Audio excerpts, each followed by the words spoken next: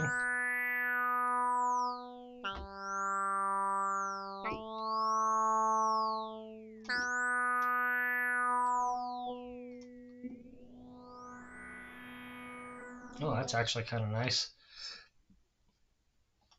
Okay, let's look at these envelopes again.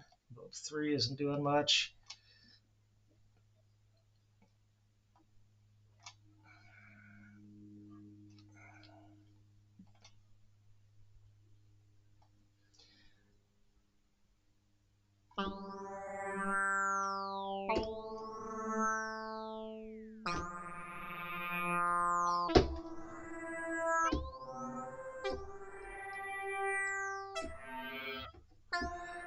Yeah, for sure. I mean, like, you know, even if someone's lied to you about something to get you to haul their trash away or something, that's the only time I can really see that being a problem. And even then, it's like you just got to be like, dude, that was not cool. Like, you know, because someone will come and get it even if it's broken. You just got to say it's broken. You'll get less people, but like with the microwave, if I would have known it was broken, I would have said broken microwave because someone wants it even though it's broken. Probably not the same guy that wants it thinking it works, but then sometimes you find out it's broken, and you know, I mean, what are you gonna do? It's shit happens, you know.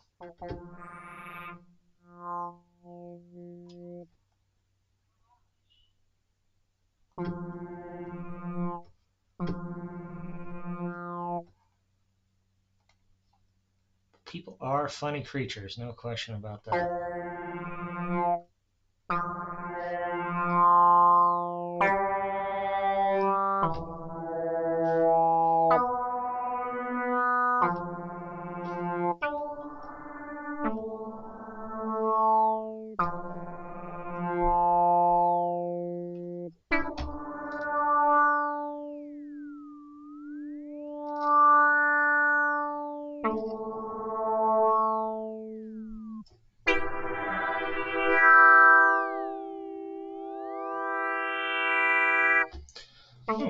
Turn it into something interesting here.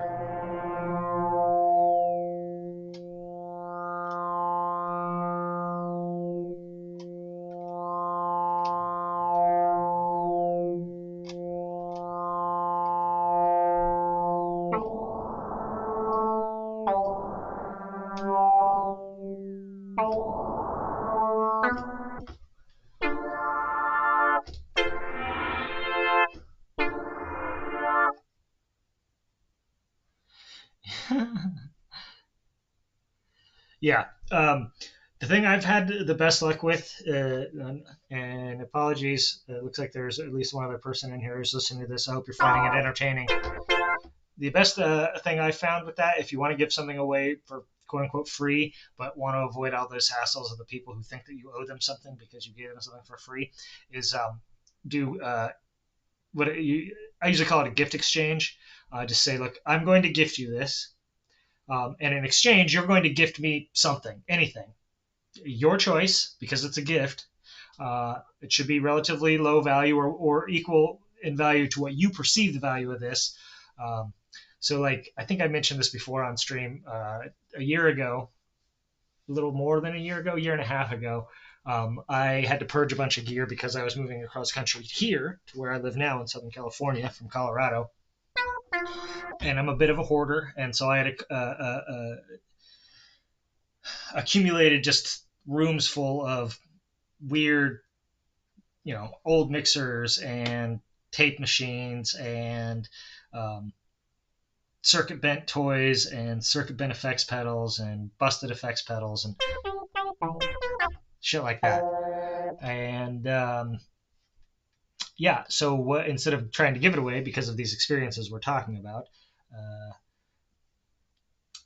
and I didn't want to try and sell it because I knew a lot of it was essentially valueless to most people, and that the people who would find value in it would probably broke ass experimental musicians like myself. So I just asked for a gift exchange. I said, hey, I have rooms full of this gear. You can come and look and pick through and take something or take some things. And all I ask in return is that you bring me some token. Uh, your band CD. If you're in a band, that's great. A zine that you made, an art print that you made, some old gear that you have that you don't want in exchange for some old gear that I have that I don't want. Um, picture you drew, some candy, a little bit of weed, anything at all. And those are all things that people brought me actually. See, I know I've talked about this before because I've shown this art print. Right, this is a print that someone gave me in exchange for, I think, a partially operating mixer. And I have some. I have a painting here floating around that I got doing that, and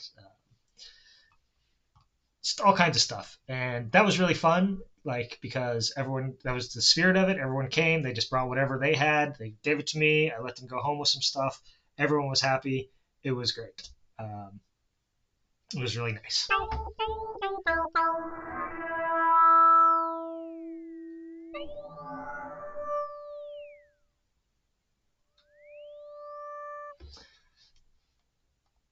I wonder.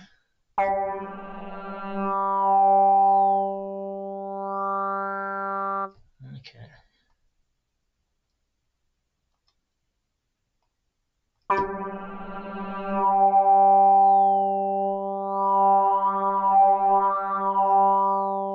There we go. That's kind of fun.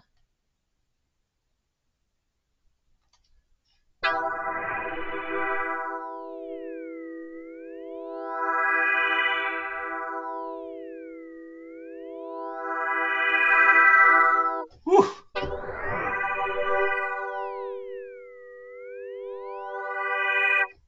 I have to get that compressor out again. Maybe we just turn this down a little bit going into this second filter.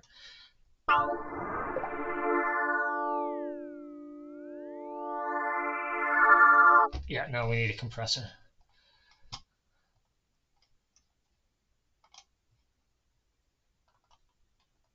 A medium compression.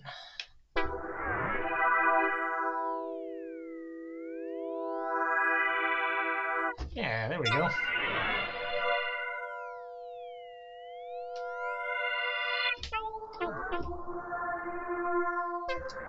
Okay. I think once again, let's go to this utility engine and find some interesting noise. Let's try this bubble trouble.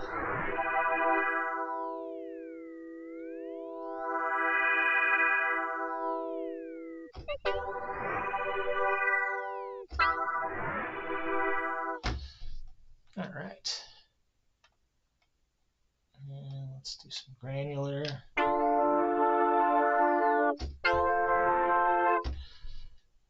Bet we can find a more interesting sample than that. Thallium wave.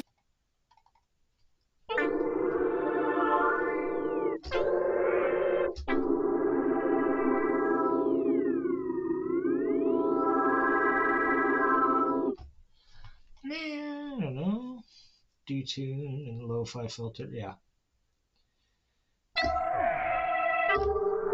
See, now since you've been at all my filters, you're like my unofficial archivist as well. You confirm with my memory that, oh yeah, no, I already did that. I already showed that off. That's already something we've dealt with. What? Not using LFO1 at all? Okay, let's go ahead and make this unipolar. And LFO2. Well, actually, yeah.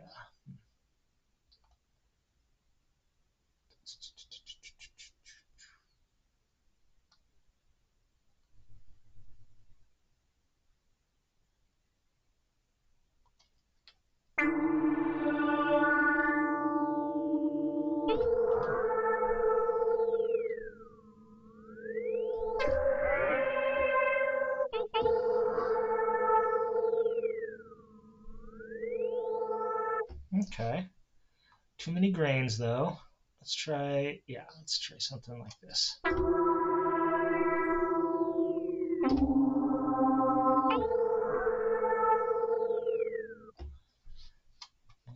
try something like little less dense, maybe.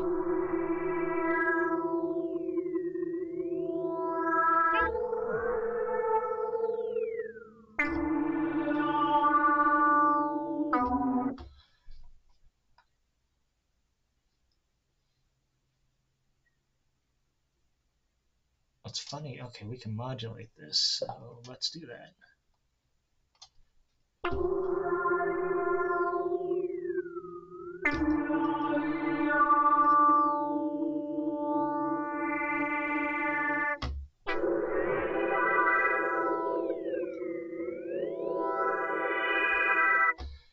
I guess we should probably also turn on the bit crusher, right?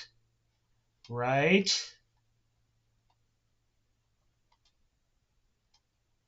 And let's turn this down to 13.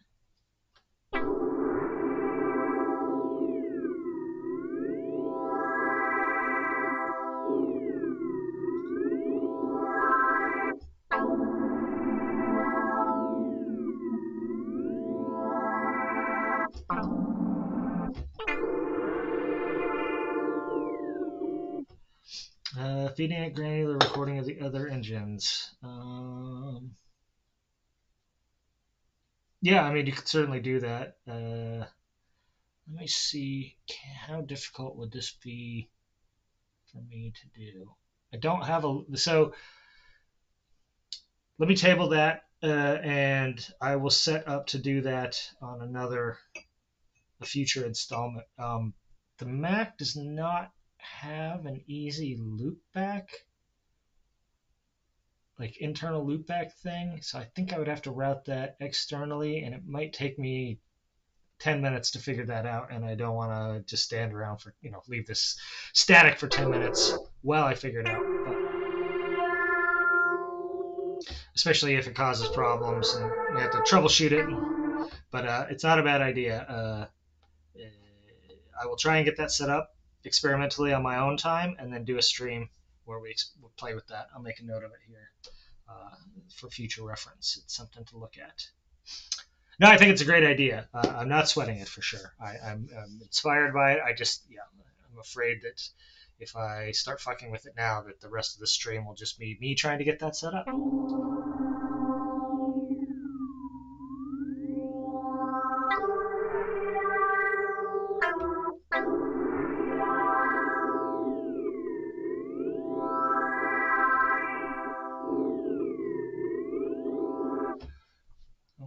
Okay, let's see here.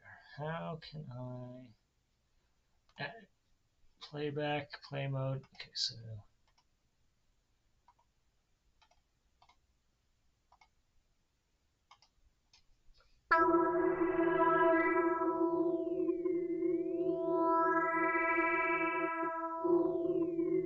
nope, that's not it. Not it. Play mode. What if we do?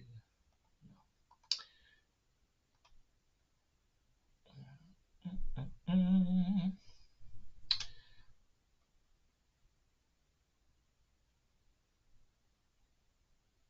Sorry, I'm just looking at some of these controls here. Root and out, bit depth. Okay. Maybe if we just do this, actually.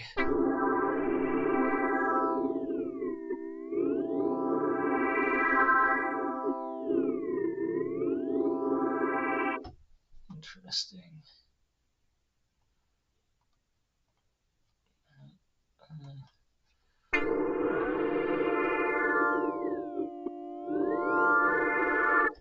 Well, that's weird.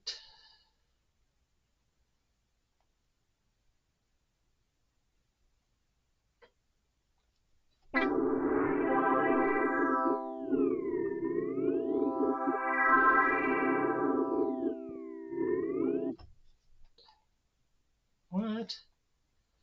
Why does it lose? That's got to be a bug, right? Every time I click off of that, it loses that loop point, endpoint. That, or I just don't understand how these controls interact, which is also a possibility. I have played with these quite a bit, but maybe you can only have this granulation on. I actually want a mixture of backward and forward grains.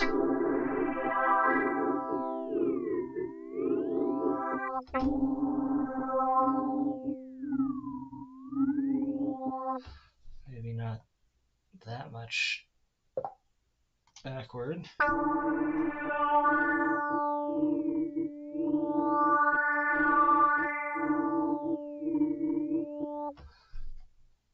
Maybe we just need, oh, actually we probably need the random.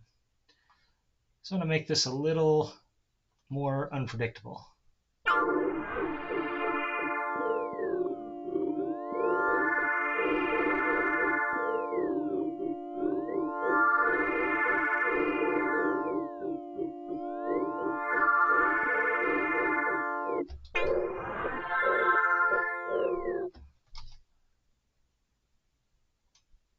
Yeah, okay, so we can also have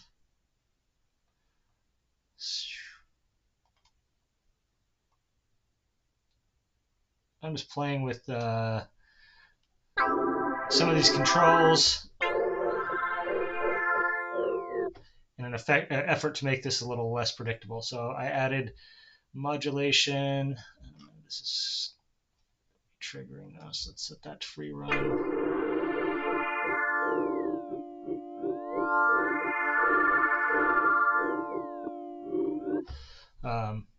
Yeah, added modulation to this. Add a little of this as well. Directions. Oh, size. That's a fun thing to modulate. So the idea of doing all this is just to, oops.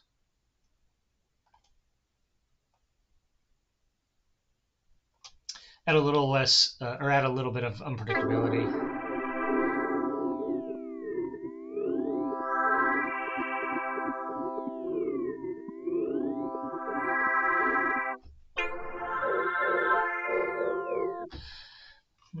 I don't know. I feel like somewhere along the way I screwed something up here.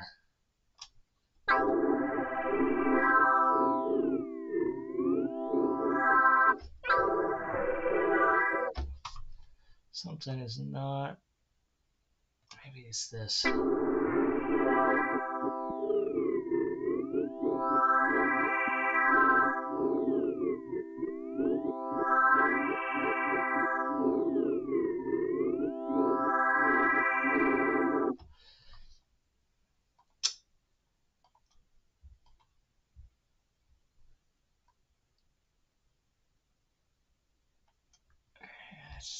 Too much of that, maybe?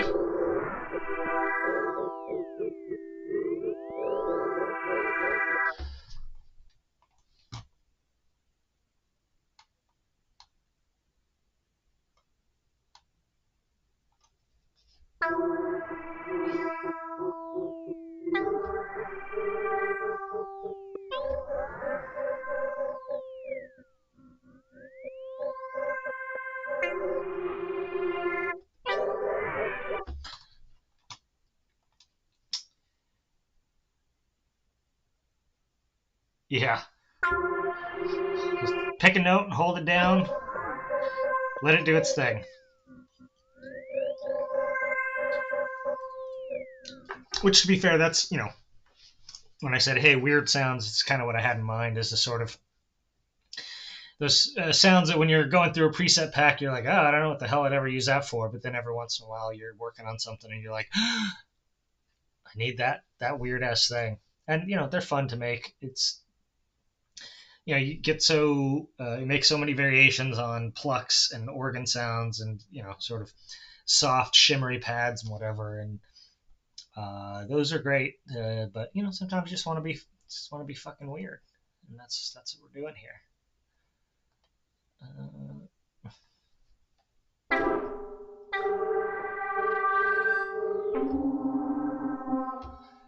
That's weird.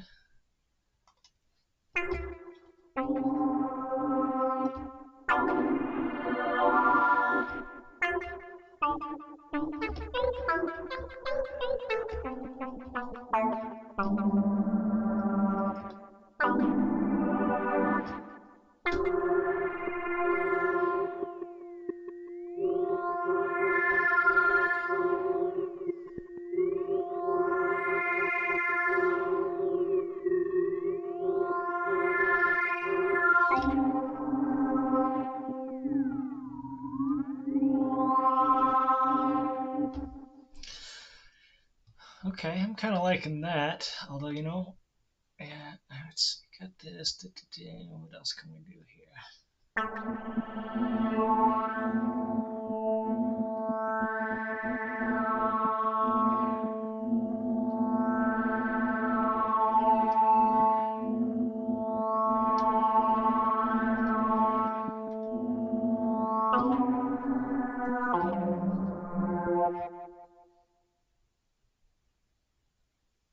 Yeah, Animoog is really good for that stuff.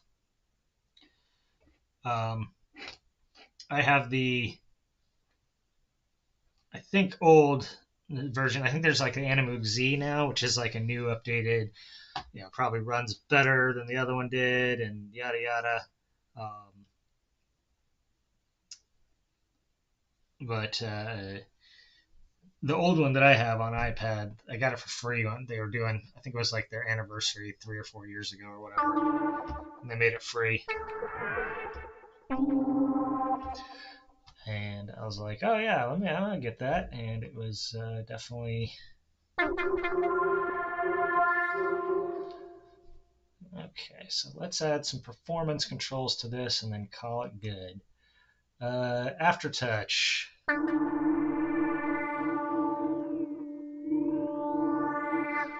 Okay, we can.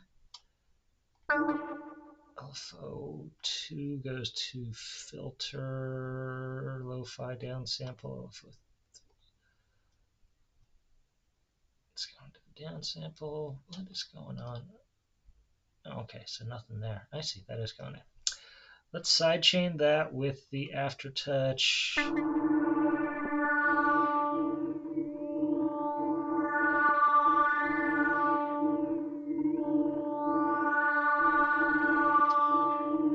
And also, oops, that's not what I wanted to do.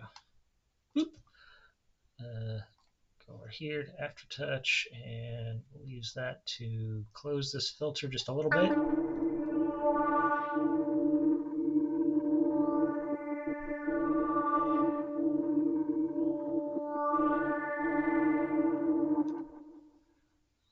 We can use the mod wheel to, I'll tell you what, let's turn the effects down pretty low, and then we'll take the mod wheel and use that to open them up a little wider.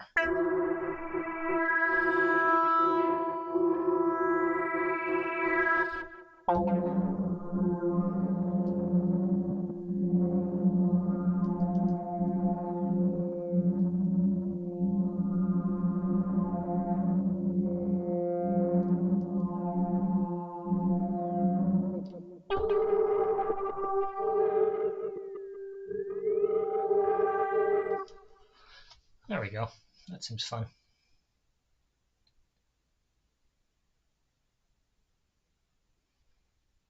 Yes, it was on that same. That might be when I got the free one. Actually, it might have been then. I feel like yes, they were giving some stuff away and yada yada. Uh, I also have their emulated Minimoog, which I have played with but never actually used. I do, it's kind of cool to have it. I think I got it again for free or super cheap during probably the same sale you're talking about. It seems like it sounds pretty good. Um, my dirty secret is that the Minimoog is much like the D50 is a synth that, although not to the same degree as the D50, I understand why everyone else loves it. I certainly recognize both its place in history and its objectively, positive qualities. But it's just not a sound that I personally reach for all that often. I'm not like if you were like you can have any vintage synth from history, Minimoog would not be what I would choose. I would definitely go for something like a VCS3 or something like that, something truly weird rather than a Minimoog. Even if it's just like here's 5 vintage synths, Minimoog, an MS10. Um, I don't know, pick some other old, Yamaha CS10 or CS15, something like that. Just pick a different bunch of mono synths. I would probably take the Korg or the Yamaha over the Minimoog. It just appeals to me more.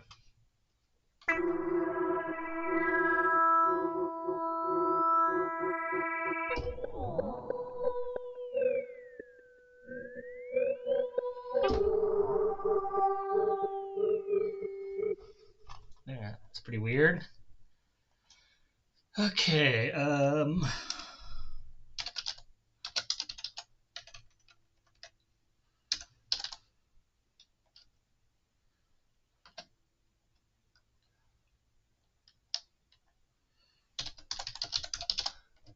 a one note freakout type. I guess that's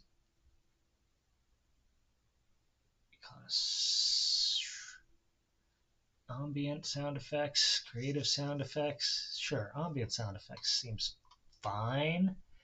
It's definitely psychedelic. It's a bit of a soundscape. It's noisy, kind of harsh and complex. Let's see, you could use that in industrial and experimental and IDM.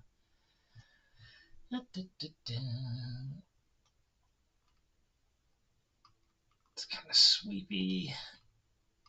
It's definitely distorted. Yeah, whatever.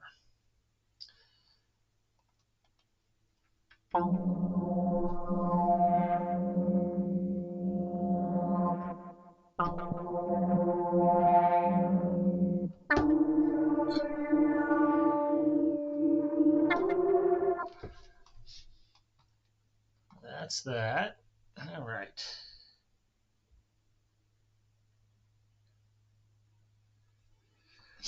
Yeah, I mean, it does have its own charm. There's for sure. It's a good sounding synth. There's no getting around that, and I'm certainly not challenging that or anything else. It's just like in terms of the style of sounds that come out of it, and whatever. Like it's relatively uninteresting compared to some of its contemporaries. Is all.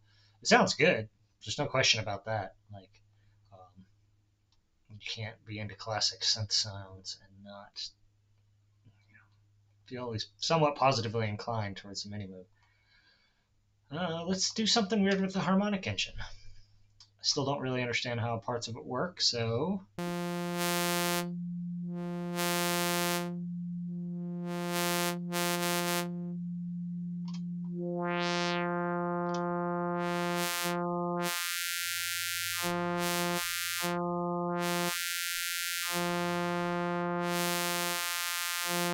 Interesting.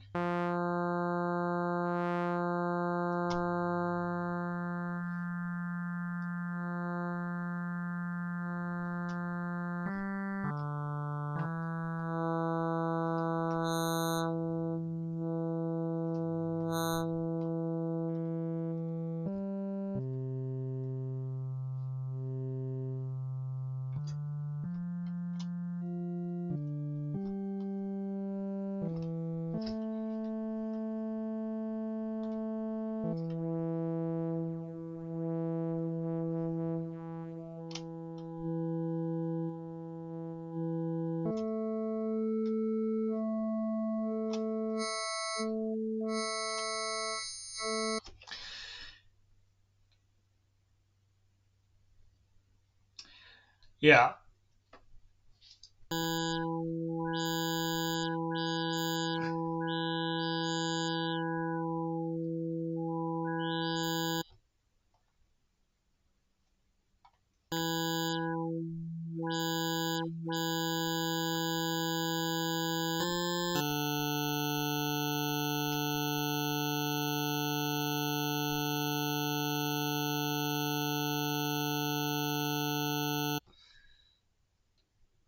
So that's the imaging mode. Okay, so split.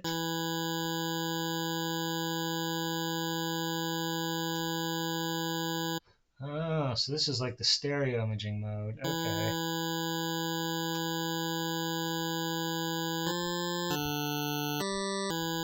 Well, that's interesting.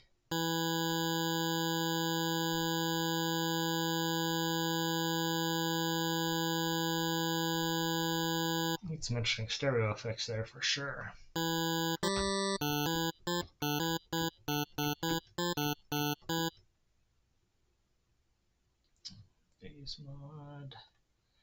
frequency mod.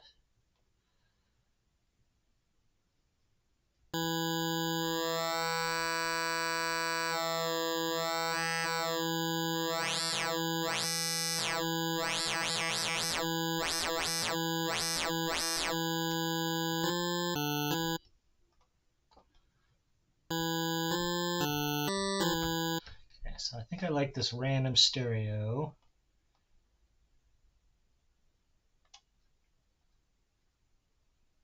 Time for partial to move to a new random stereo position. Okay. So I guess this is how fast it happens.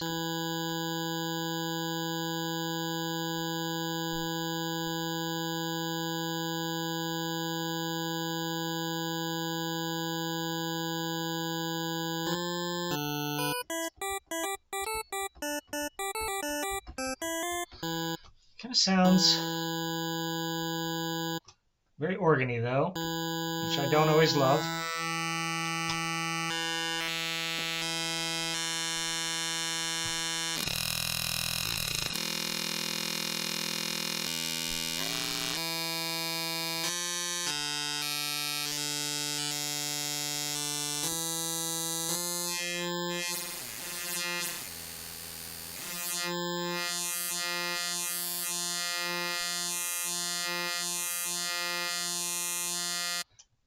Okay.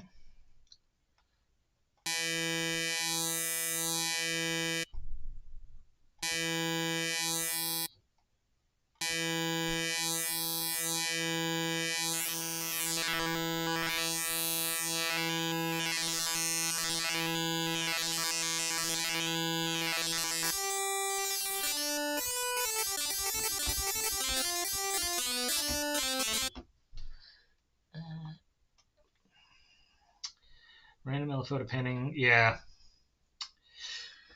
I do enjoy a good random pan myself. It definitely can help fill out the stereo field. Although I sometimes, when you're programming sounds, that always sounds great. But sometimes I find when then I go to actually make tracks out of things, uh, the inability to control what's going on in my stereo field, like if I have multiple different patches that are kind of randomly panning around it, can be overwhelming. It's too much. But a little bit can definitely be cool and go a long way.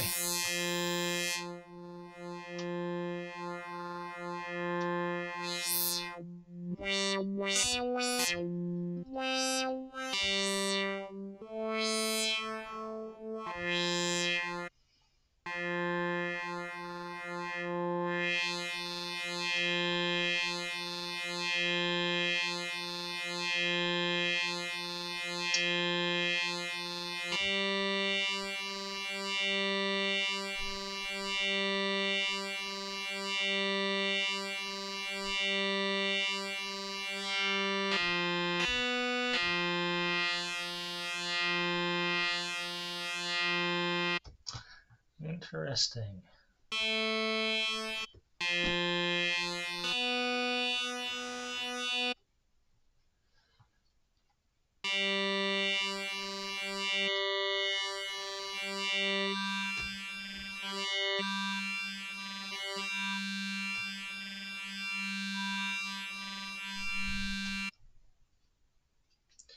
First spectrum selector. Oh, there you go.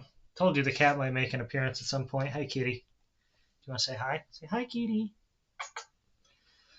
This is my cat, Shadow. She is kind of a nightmare. Hi, baby. She's real bitey. Likes to scratch, too. She only loves me. She's a good kitty. We found her in a bush. Huh, baby? Did we find you in a bush? Yes, we did. Yeah, that's right.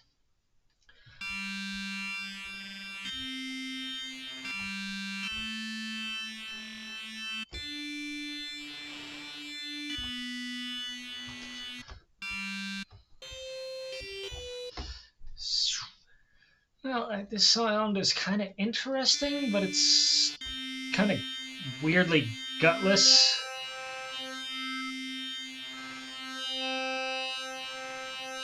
As well. So I don't know. I don't know if I like this or not.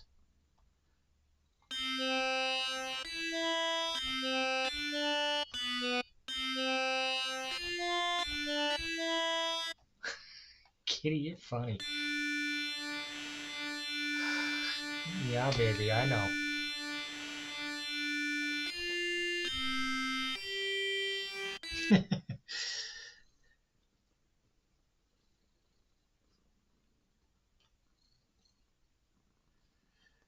Yeah.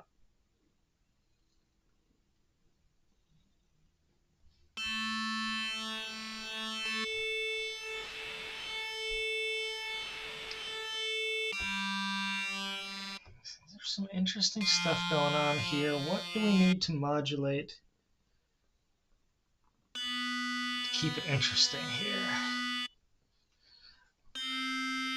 Tell you what, let's do. Let's put aftertouch onto the shape here.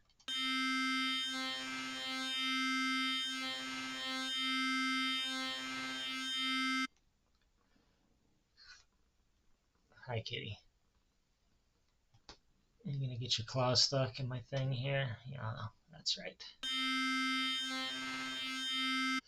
And maybe we'll put some drive on the aftertouch as well.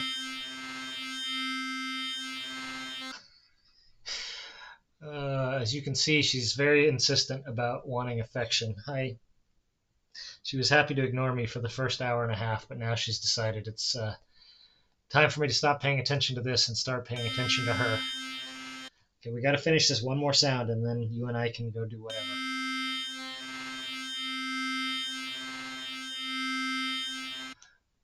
All right. Also put some noise here.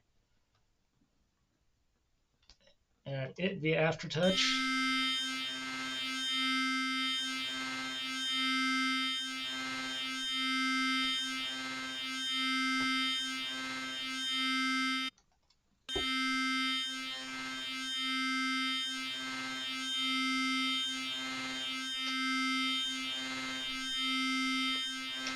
Oh, you're gonna fall, baby. Don't fall. Yeah, this one in particular is like that. Well, I mean, she's a cat first of all, but uh, she's a very catty cat. Like I said, she mostly ignores. She likes my wife okay and my daughter okay, but she mostly ignores the other people in the house and just loves me. And she bites the shit out of me and scratches me all the time too, but not compared to what she does to everybody else. She's just a I think she's semi-feral is basically what it is. We found her on the street, and we're not sure how long she'd been living on the street. It might have just been a day or two, but it might have been a few weeks. And I think that she learned to express herself with tooth and claw for the most part. So it can be a little intense trying to spend time with her because it gets a little bitey sometimes. But, what are you going to do?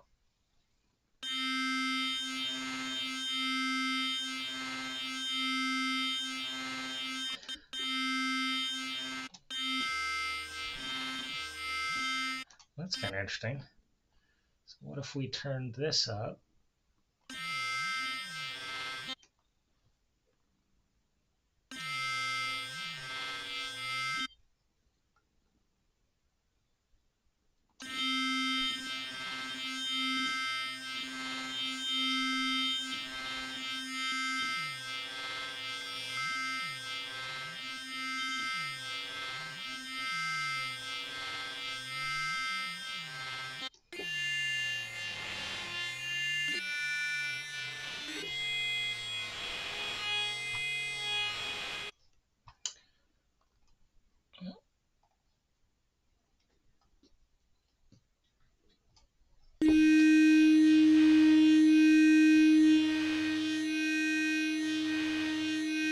Ouch, kitty.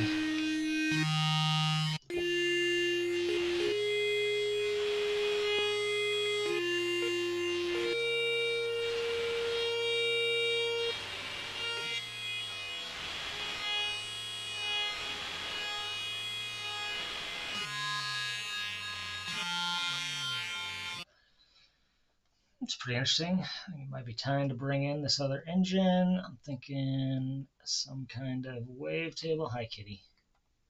Ouch! Stop biting me. Ow! You are a monster. Stop being a monster. I know you're just trying to show off because I told everyone that what a monster. Look, here's the monster. There's a category called monster, which is maybe why that word was in my head. Hey, be careful. Ow! You're killing me, child. Hyper growl again. Let's see what that's about.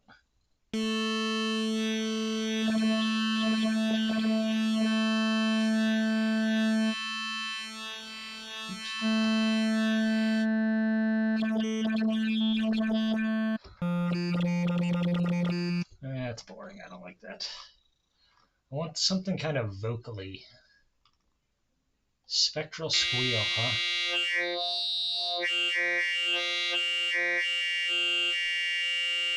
Yeah, that'll do. That'll do.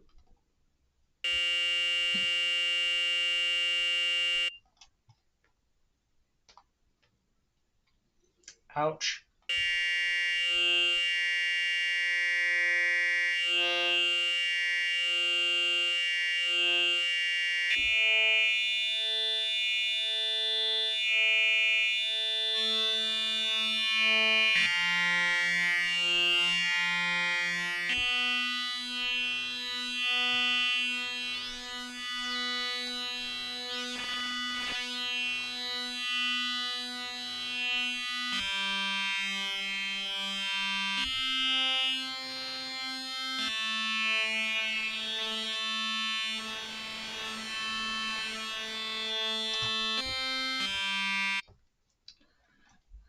So I got the phase modulator set to engine 1.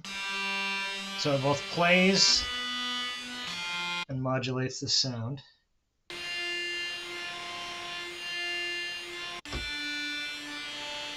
Ouch.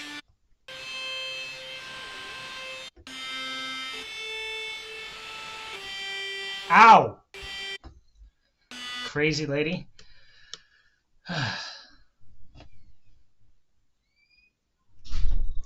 Sorry, you said noise pulse did add some nice dynamics. I'm not sure. Did I pass that? Apologize if so. I was distracted by my cat. Kitty, can you stop attacking me?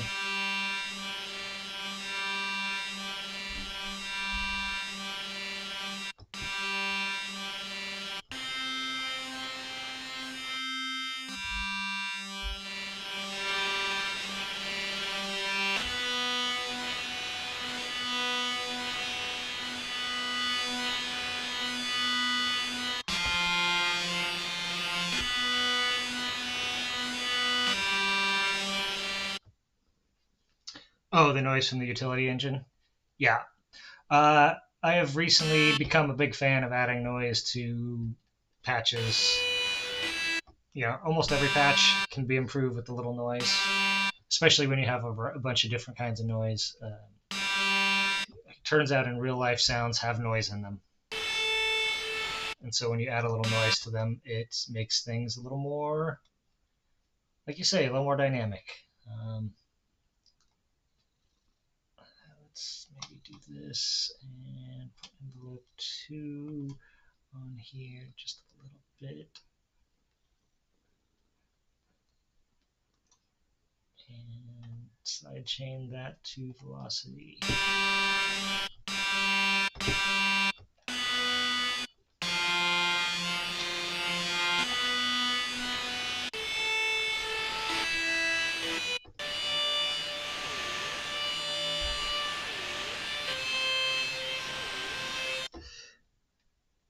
Yeah. Yep. Yeah, it's still in there.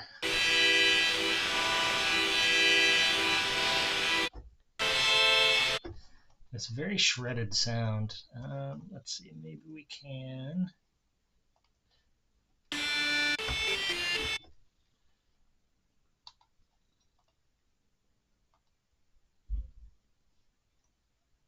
Maybe we should put it through a comb filter. Kitty. Ouch! Hey, you're getting stuck on me. It's not my fault.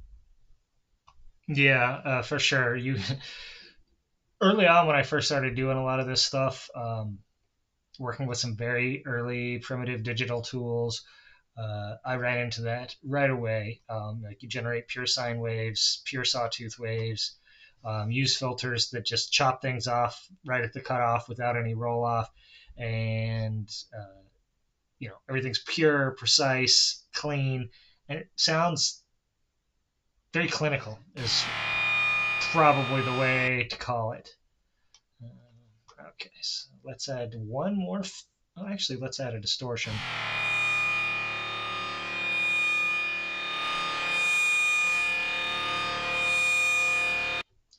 And then we'll add another filter.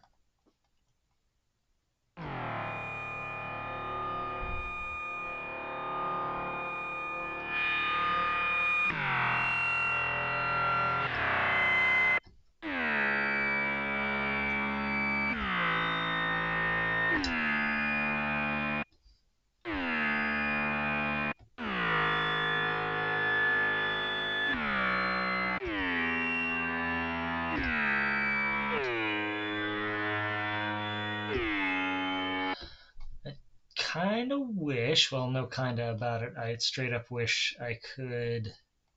Maybe I can.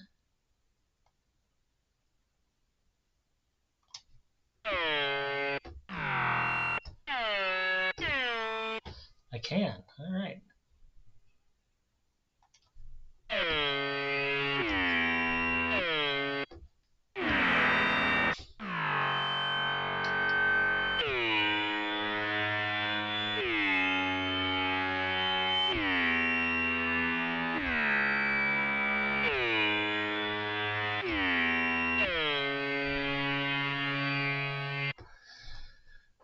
Oh, hi, baby. How are you doing? I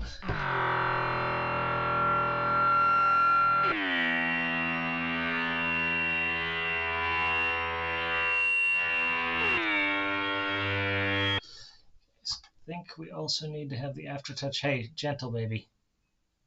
Turn off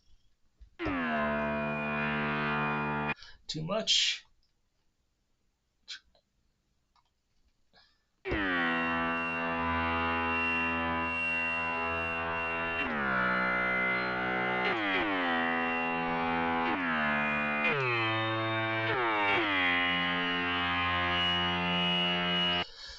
That's definitely a weird sound. No question about that.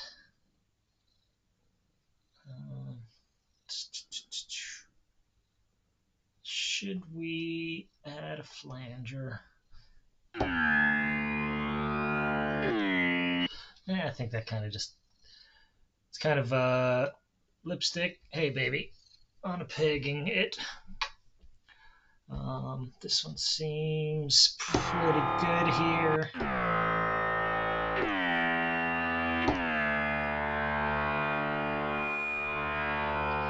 Still need something to do with the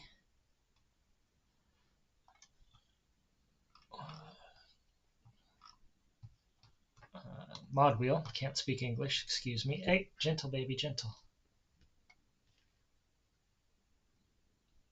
She's like, why will you not pay attention to me? Usually when I do this, you pay attention to me. That's because usually I'm not doing something else already, baby. Don't go up there, please. Here. Go down here. I'll come get you in a second, okay?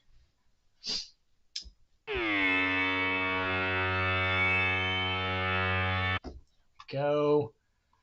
Utility engine. Wavetable engine. Get this on here. Sidechain that by the mod wheel. 100%. I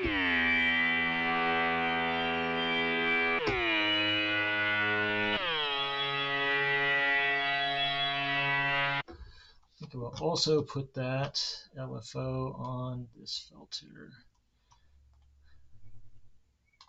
Mod wheel at like 97%.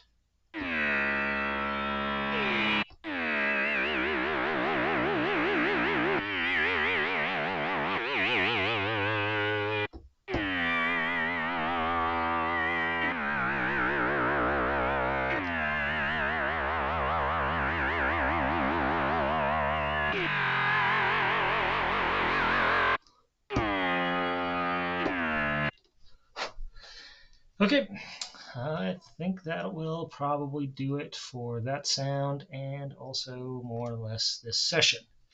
We're going to call this one another saw because it sounds like a saw, but not usually when you say saw in this context. Of course, you mean sawtooth wave.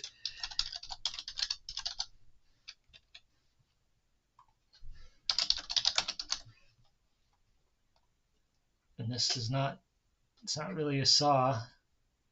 Sync lead, pluck lead, big lead, dirty lead. Let's call it a dirty lead.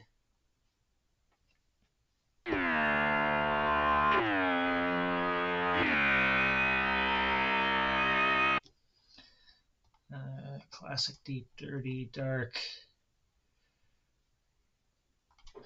It's weird, it's psychedelic, gated, glad, digital, distorted. I think it's all those things.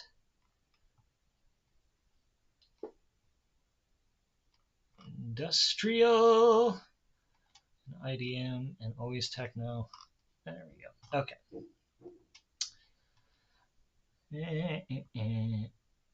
Yeah. And also it's saw in the sense that it just kind of vaguely sounds like a saw running, like some kind of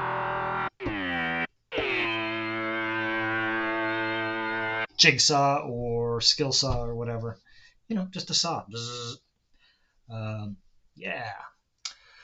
Okay, well, that was 2 hours, which is what I usually like to shoot for in these. As I build my stamina and endurance, maybe next time, at some point I can shoot for 3 hours. But for now, I do actually have some parental responsibilities, and my cat is now standing at the door and looking at me, telling me it's time to let her out of the room. So I have to do that, and I'm going to go sell some Girl Scout cookies and do some exciting stuff like that for the rest of my afternoon. Thanks for coming by, Swarm, and I know one or two other people dropped in. I saw on our little counter there. So thank you for dropping by when you did, and if you stuck around, thank you even more. Um, as always, you can find me on Mastodon and Blue Sky as Ether Diver, also Tumblr and Instagram. Although I'm about to shut my Instagram down, I think, and just leave like a where to find me page somewhere else because Meta can go fuck itself. YouTube as well, obviously, Ether Diver, youtube.com/@etherdiver. And I'll be doing more of these with Pigments. I want to do another Dream Synth stream, even though I didn't get nearly as much of attention to it as I had hoped. But it's a cool synth, and I want to play with it some more. So that'll be coming in the future. Oh, hi, Kiss. Thank you for stopping by. I really appreciate it, and hopefully you enjoyed yourself enough that you'll consider stopping by for another one in the future. We don't always do such weird sounds. Sometimes we do more normal sounds. But yeah, and like I said, that's time for me to go do life responsibilities and stop making fun sounds. So I hope you enjoyed it, and I hope I will see you on a future installment. And that's all for this time.